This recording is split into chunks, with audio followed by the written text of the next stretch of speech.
Assalamualaikum warahmatullahi wabarakatuh. Salam sejahtera untuk kita semua. Bertemu kembali di channel saya, channel yang membahas tentang materi pembelajaran IPS di SMP.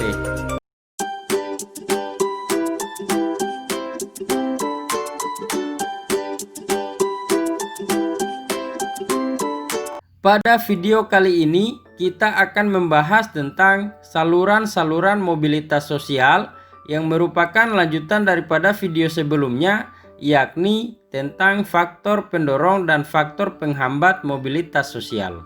Jadi tujuan pembelajaran pada video kali ini adalah yang pertama, kita dapat mengidentifikasi saluran-saluran mobilitas sosial, dan yang kedua adalah menjelaskan bagaimana terjadinya mobilitas sosial melalui saluran-saluran mobilitas sosial.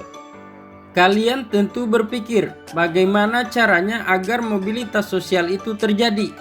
Setiap orang dapat mewujudkan mobilitas sosial di lingkungan atau instansi tempat ia sedang berkarya.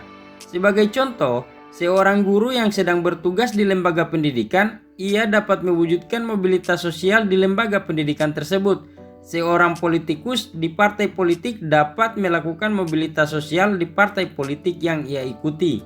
Tentunya hal tersebut terjadi karena adanya saluran mobilitas sosial.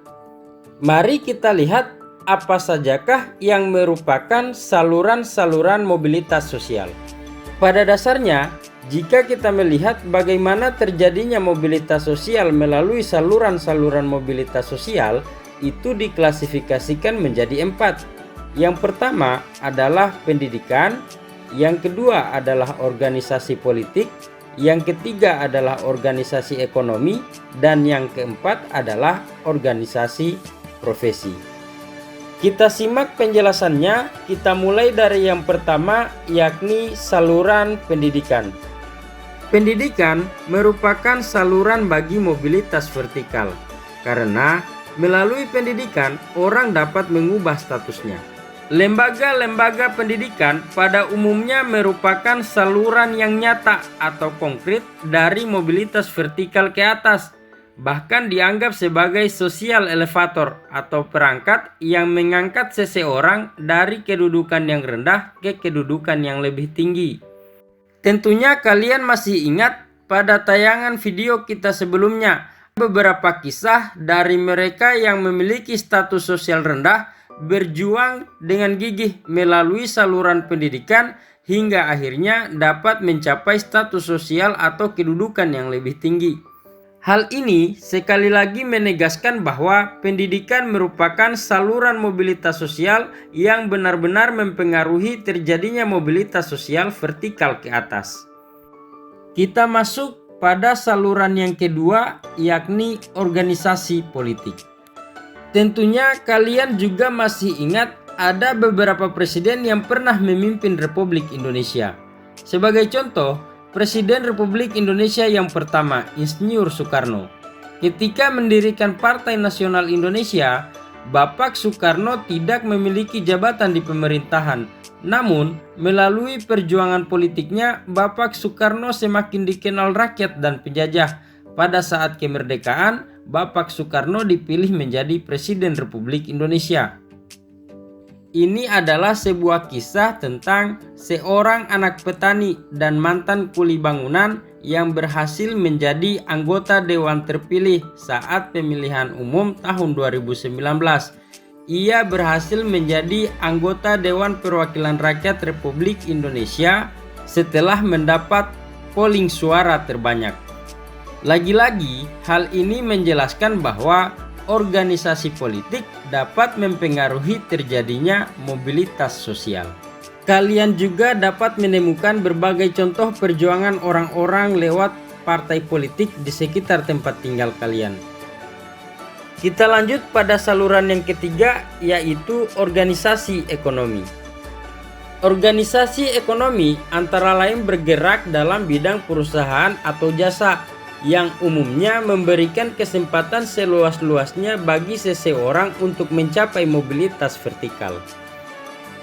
Bentuk organisasi ekonomi antara lain adalah koperasi dan badan usaha. Kita ambil contoh koperasi. Kalian tentu memiliki koperasi di sekolah kalian. Apa tujuan didirikan organisasi koperasi? Tentu untuk mensejahterakan anggotanya. Karena itu, koperasi akan melayani kebutuhan anggotanya. Koperasi sekolah tentu akan mengutamakan pelayanan terhadap para peserta didik. Demikian juga halnya dengan koperasi pasar, petani, nelayan, dan koperasi yang lainnya. Melalui organisasi koperasi, kesejahteraan anggota dapat diperjuangkan. Keberhasilan perjuangan koperasi mencerminkan keberhasilan perjuangan anggota-anggotanya. Kita ke saluran yang terakhir, yakni organisasi profesi. Ada beberapa contoh organisasi profesi yang dapat dijadikan sebagai saluran mobilitas vertikal, seperti Persatuan Guru Republik Indonesia, Ikatan Dokter Indonesia, dan Himpunan Pengusaha Muda Indonesia. Bagaimana organisasi profesi dapat menjadi sarana saluran mobilitas vertikal?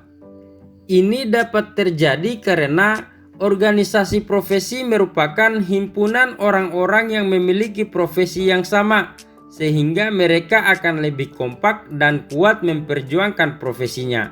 Sebagai contoh, organisasi profesi Guru Persatuan Republik Indonesia merupakan salah satu sarana perjuangan para guru dalam bidang pendidikan dan kesejahteraan guru.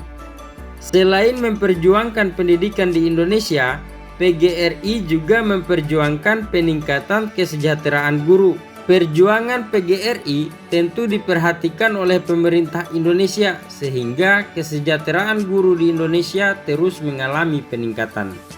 Demikian pembahasan mengenai saluran-saluran mobilitas sosial. Semoga dapat dimengerti dan dipahami dengan baik. Sampai jumpa di video berikutnya. Jangan lupa subscribe. Billahi taufiq wal hidayah. Assalamualaikum warahmatullahi wabarakatuh.